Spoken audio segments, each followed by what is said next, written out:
예, 그 후보자님께 질문을 드리겠습니다. 이 모두 발언에서도 좀 강조를 하셨는데 평상시에 기업 회생 문제에 대해서 관심이 많고 또 이제 제기할 수 있는 기회를 법으로 충분히 보장해주기 위한 여러 활동들을 하셨다 그렇게 말씀하셨습니다. 그래서 뭐 또 좋은 판결도 많이 내리셨을 것이다라고 생각을 하고 있고요. 그 지방정부하고 그 개인 파산과 관련된 일은 하신 것은 그 서울시의 사례를 말씀하시는 건가요? 예, 그렇습니다. 네. 서울시를 포함해서 네네. 출발은 서울시로 해서 다른 데까지 확산된 걸로 알고 있습니다. 네네. 뭐 그 질문을 드릴 건 아니지만 좀 그것도 뭐 간단히 좀 말씀드리면은 사실 이제 패스트트랙 제도를 이제 필요로 하는 이유가 이제 전담 재판부가 있어야 되고 또 개인 파산 신청해서 실제로 최종 그 복권까지 걸리는 기간이 이 파산 판결과 그에 따른 복권까지 걸리는 기간이 짧은 곳이 서울이 한 1년이고 뭐 경기도의 경우에는 이제 뭐 1년 반, 2년 뭐 가까이 돼서 사실상의 그 기간 중에 채무자들이 겪게 되는 또 다른 형태의 이 추심의 피해들 이런 게 존재합니다. 그래서 뭐 서울시가 좀 적극적으로 법원하고 MOU 맺고 그 패스트트랙 제도에 의해서 기간을 대폭 단축하고 또 그게 다른 지자체에도 영향을 미칠 수 있었다라는 거는 알고 있는데 여전히 굉장히 좀 어렵습니다. 다른 지방 그 정부는. 그래서 이게 법원에서의 그 개인 파산과 관련 그리고 또 기업들의 회생과 관련돼서 좀 지금 뭐 회생 법원도 생기긴 했지만 이제 좀 적극적인 이 사법 그 체계 안에서의 고민과 노력들이 좀 구체화될 필요가 있지 않겠느냐 이런 말씀 좀 드리고 싶고요. 제가 좀 질문 드리고 싶은 것은 뭐 그게 아니고 그런 활동들은 이제 그 좋은 그 활동을 많이 하셨는데 문제는 2011년 5월 이 부장판사로 계실 때 키코 관련한 소송을 좀 판결을 내리셨습니다. 예, 당시 내용은 기억나시죠? 예, 알고 있습니다. 키코 상품을 둘러싼 굉장히 사회적인 그 여러 피해를 본 중소기업들의 줄도산이 있었고요. 또 극단적으로는 그 피해 기업의 대표자가 자살을 하기도 했던 굉장히 어떻게 보면 마음 아픈 사건입니다. 그리고 현재까지도 사실 그때 당시에 피해 기업들인 이제 중소기업들은 대부분 생존하기도 어려운 그런 처지에 여전히 놓여 있습니다. 그래서 키코 공대의 조사를 빌어보면 그 키코 상품에 가입했던 업체 475곳 5곳 중에 235개 기업이 워크아웃, 법정관리, 파산, 폐업 이런 수순을 밟았고요. 그리고 또 이 중에서 워크아웃이나 회생 절차를 종결해서 정상화에 나선 기업이 30여 곳밖에는 안 됩니다. 그래서 사실 굉장히 많은 기업들이 이 상품이 해지 상품, 환투기가 아니고요. 환율의 변동을 해지해 줄 것이다라는 일종의 보험 상품으로 인식해서 가입했다가 아예 기업 자체의 존립에 위협을 받는 그런 문제가 발생했던 사건입니다. 근데 지금 판결 내용을 보시면요. 어쨌든 후보자님께서는 당시 이 은행 측 손을 들어줬습니다. 예, 그리고 이 키코 상품에 투자했던 기업들이 이 투기적 목적으로 이 상품에 가입한 것이라는 그런 해석을 담은 판결을 하신 것으로 보여지거든요. 어떻게 생각하십니까? 지금은 어떻게 생각하시는지? 오전에도 그 키코 사건에 관한 의원님들 질문에 말씀드린 것처럼 저 역시 판결에서는 도와드리지 못했지만 키코 사건으로 피해를 입은 기업이나 그 경영한 분들한테는 대단히 유감스럽게 생각을 합니다. 지금 의원님께서 말씀하신 투기적 목적이라는 게 혹시 지금 제가 선고한 판결에 그렇게 기재가 되어 있는 건지 아니면 아니 그 판단이 전제돼 있다고 보여지는 거죠. 상품 자체가 불공정하다고. 저도 오래돼서 기억을 못합니다만은 제가 처리한 사건의 기업은 투기적 목적은 아닙니다. 왜냐하면 오전에 설명드린 그 1년에 2008년도에 수출 대금액으로 받은 달러가 4,700만 달러에 이를 정도로 수출하는 기업이지 무슨 이익을 보기 위한 것이 아닙니다. 그 회사는 수출 대금을 환해치 해야만 하는 회사입니다.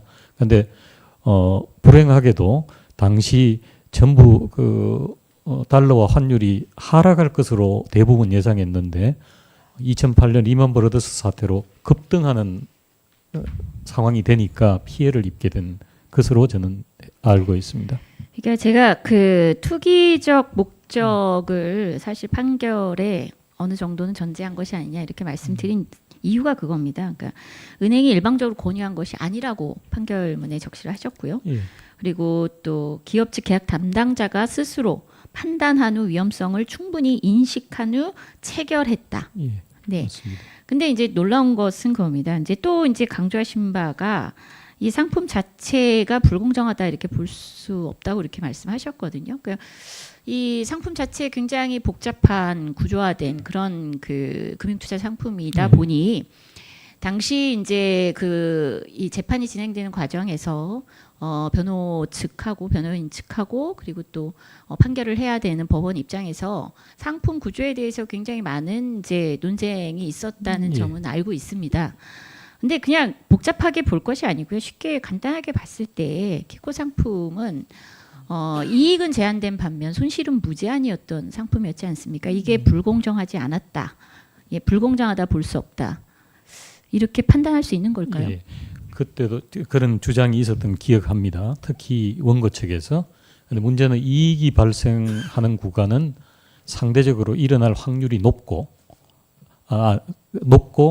손해가 발생하는 구간은 이제 발생할 확률이 낮게 해가지고 설계를 한 것이기 때문에 결국 그 양쪽의 어떤 이익과 손해를 비교했을 때 현실적으로 발생할 가능성은 그렇게 차이가 나는 것은 아니다 이렇게 판단을 한 것입니다. 그러니까 그 판단 자체가 매우 비과학적이고 그 부분이 굉장히 이제 네. 전문적인 사실은 부분이 그러니까 돼서 전문성을 떠나서요. 사실 환율 변동이라는 게 어느 한 방향으로의 가능성이 확률적으로 전개되는 것이 아닙니다. 사실은 경제 환경이라는 것은 뭐 예측이라는 건 말 그대로 예측일 뿐이지 꼭 그런 예측 방향대로 굴러간다 이렇게 누구도 장담할 수 없기 때문에 사실은 예측치에 의존해서 가능성을 백분율로 이렇게 환산할 수 있는 건 절대로 아닙니다. 그것이 만약에 판결에 전제됐었다면 사실 그건 너무 억지 주장의 이 근거한 판결이라고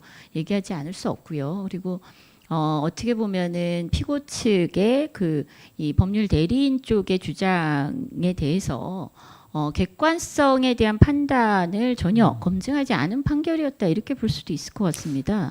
사실 환율이 뭐 올라가냐 내려가냐 올라갈 가능성이 높기 때문에 이익은 가능성이 높고 그러나 이익의 폭은 제한적이고 아니 환율이 떨어질 경우 환율이 높아질 확률은 낮기 때문에 뭐 손실은 가능성이 적고 손실의 크기는 규모는 무제한이다. 이런 판결이 있을 수 있다는 거는 저는 이거 자체가 코미디다 이런 생각이 들거든요. 알겠습니다. 그 환율의 변동에 대해서 사실 뭐 일반인들은 예측할 수가 없는 거죠. 아니 전문가도 예측할 수 없죠. 그런데 제가 기억하기로 그 판결에도 아마 설치가 돼 있을 것 같은데요.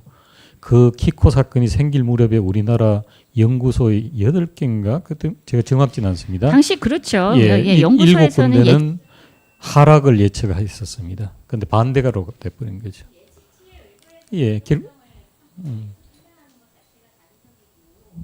굉장히 의도적인 판결이 될 수 있다는 거죠. 객관적인 판결이 아니고요. 공정하지 못하고. 근데 그로 인해서 그 판결로 그 영향을 받은 것은 중소기업들이 줄도산을 했다는 점입니다. 그래서 이건 단순히 후보자님께서 유감 표명하는 수준으로 끝날 문제가 아니고요. 이거는 두고두고 우리 그 사법 판결에 있어서 역사로 기록될 만한 굉장히 회개한 판결이거든요. 이 부분에 대해서 어떻게 생각하십니까? 예, 저는 뭐 지금도 유감스럽긴 하지만 그 판결 자체에 대해서 어떤 소송 이외의 다른 요소를 가지고 판단한 것은 없습니다. 네, 정인경 의원님 수고하셨습니다. 그러세요. 한 3분이면 되겠습니까? 네, 그렇게 하세요. 이 부분에 대해서 참 지금도 너무 안타깝게 생각하는 건 대법원 최종 판결까지 났기 때문에 이분들이 구제받을 길 자체가 사법부에 의해서 완전히 원천 차단이 됐다는 점입니다. 근데 당시 사실 상품에 대해서의 공정성 문제도 제가 보기에는 판결 내용에 상당히 이거는 진짜 우리나라 사법 역사상 5점이 남을 만큼의 이 문제가 있었다라는 생각이 들고, 또 하나는 이게 은행에 아주 면죄부를 줬습니다.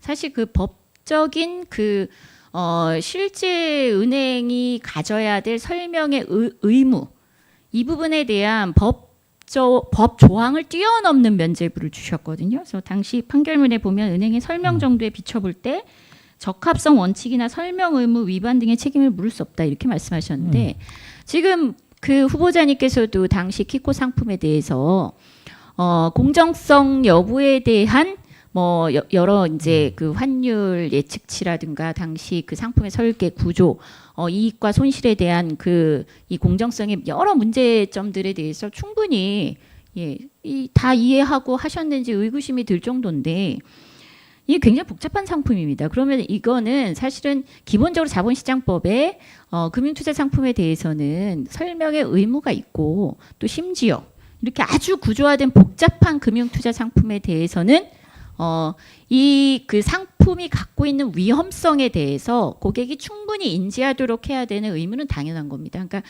결국 고객이 기대할 수 있는 이익에 대해서 설명하는 의무뿐만이 아니라 더 뛰어넘어서 만에 하나 발생할 가능성이 단 0.1%라도 존재한다면 그로 인해서 고객이 입게 될 치명적인 위험에 대해서는 아주 구체적으로 설명을 해줘야 됩니다. 한마디로 손실은 무제한이다. 만약에 환율이 하락이 아니고 상승을 하게 되면은 손실은 무제한이고 그로 인해 기업이 도산할 가능성도 있다. 사실 이런 위험성을 내포한 상품을 판매했다는 것 자체가 이미 다른 나라에서는 다 이걸 사기죄까지도 지금 적용을 하고 있는 현실입니다. 근데 우리나라는 판매도 허용했을 뿐만이 아니라 완전히 면죄부까지 줬습니다. 설명할 의무가 없었다. 저는 이런 판결이 그냥 유감스러운 정도로 진짜 우리가 정리를 해야 되는지. 지금 설명 의무에 관한 네. 의원님 지적은 옳으신 거고, 다만 한 가지만 제가 기본적으로 설명 의무에 관한 의원님 말씀이 잘못됐다는 것이 아니라, 제 기억에 제가 처리한 사건은 자본시장법의 설명 의무 규정이 개정되기 전의 사건이어가지고 판결에도 그와 같은 것을 뭔가 설치했던 것으로 기억이 납니다. 물론 그 전후에 이 사건들이 있어가지고 어떤 사건은 그 이전이기 때문에 법에는 명시가 없지만 의원님 말씀처럼 상당한 위험이 있으니 충분한 설명을 하는 것이 옳았다 하는 것은 거의 비슷한 내용인 것 같습니다. 법 개정 전이만 말씀드립니다. 네, 수고하셨습니다. 다음에는 자유한국당 이만희 의원님 질의하십시오.